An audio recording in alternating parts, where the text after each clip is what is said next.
Alors Joseph vint d'informer Pharaon et lui dit, « Mon père et mes frères, et leurs brebis et leurs bœufs, et tout ce qu'ils ont, sont sortis du pays de Canaan, et voici, ils sont au pays de Goshen. » Et il prit quelques-uns de ses frères, 5 hommes, et les présenta à Pharaon. Et Pharaon dit à ses frères, « Quelle est votre occupation ?» Et ils dirent à Pharaon, « Tes serviteurs sont des bergers, nous et nos pères aussi. » Ils dirent en outre à Pharaon, « Car nous sommes venus séjourner dans le pays, car tes serviteurs n'ont pas de pâturage pour leurs troupeaux, car la famine est grande au pays de Canaan. Maintenant donc, nous te prions, que tes serviteurs habitent au pays de Goshen. » Et Pharaon parla à Joseph, disant, « Ton père et tes frères sont venus vers toi. Le pays d'Égypte est devant toi, fais habiter ton père et tes frères dans le meilleur du pays, qu'il habite au pays de Goshen, et si tu connais parmi eux des hommes d'affaires, établis les chefs sur mon bétail. » Joseph fit venir Jacob, son père, et le plaça devant Pharaon. Et Jacob bénit Pharaon. Et Pharaon dit à Jacob, « Quel âge as-tu » Et Jacob dit à Pharaon, « Les jours des années de mon pèlerinage sont de 130 ans. Les jours des années de ma vie ont été rares et mauvais, et ils n'ont pas atteint les jours des années de ma vie. Père au jour de leur pèlerinage. » Et Jacob bénit Pharaon et sortit de devant Pharaon.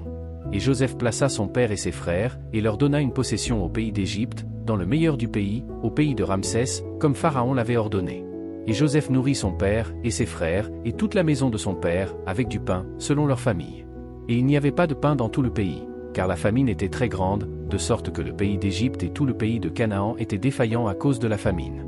Et Joseph rassembla tout l'argent qui se trouvait au pays d'Égypte et au pays de Canaan, pour le blé qu'ils achetaient, et Joseph apporta l'argent dans la maison de Pharaon. Et quand l'argent manqua au pays d'Égypte et au pays de Canaan, tous les Égyptiens vinrent vers Joseph et dirent, « Donne-nous du pain, car pourquoi mourions-nous en ta présence ? Car l'argent manque. » Et Joseph dit, « Donnez votre bétail, et je vous donnerai pour votre bétail, si l'argent manque. » Et ils amenèrent leur bétail à Joseph, et Joseph leur donna du pain en échange de chevaux, et de brebis, et de bétail de bœufs, et d'ânes, et il leur donna du pain pour tout leur bétail pendant cette année-là.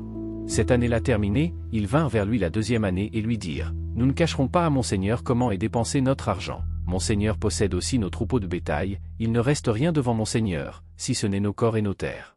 Pourquoi mourions-nous sous tes yeux, nous et notre terre ?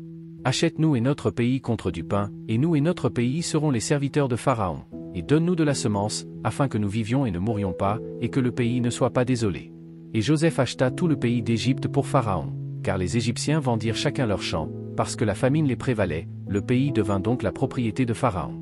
Et quant au peuple, il le déplaça dans les villes depuis une extrémité des frontières de l'Égypte jusqu'à l'autre extrémité. Seulement, il n'a pas acheté la terre des prêtres, car les prêtres se voyaient attribuer une part de Pharaon, et ils mangèrent la part que Pharaon leur avait donnée, c'est pourquoi ils ne vendirent pas leur terre. Alors Joseph dit au peuple, « Voici, je vous ai acheté aujourd'hui, ainsi que votre pays, pour Pharaon. Voici pour vous de la semence, et vous sèmerez le pays.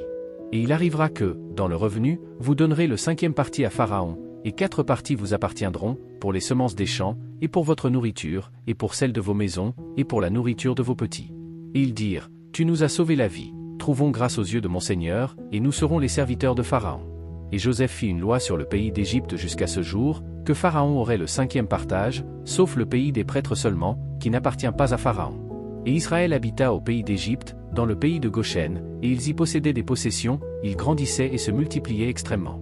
Et Jacob vécut 17 ans dans le pays d'Égypte, ainsi, l'âge total de Jacob fut de 147 ans. Et le moment approchait où Israël devait mourir. Il appela son fils Joseph et lui dit, « Si maintenant j'ai trouvé grâce à tes yeux, mais, je te prie, ta main sous ma cuisse, et agis avec bonté et vérité envers toi. Moi, ne m'enterre pas, je te prie, en Égypte. Mais je coucherai avec mes pères, et tu me feras sortir d'Égypte, et tu m'enterreras dans leur sépulcre. » Et il dit, « Je ferai ce que tu as dit. » Et il dit, « Jure-le-moi. » Et il lui jura. Et Israël se prosterna sur la tête du lit.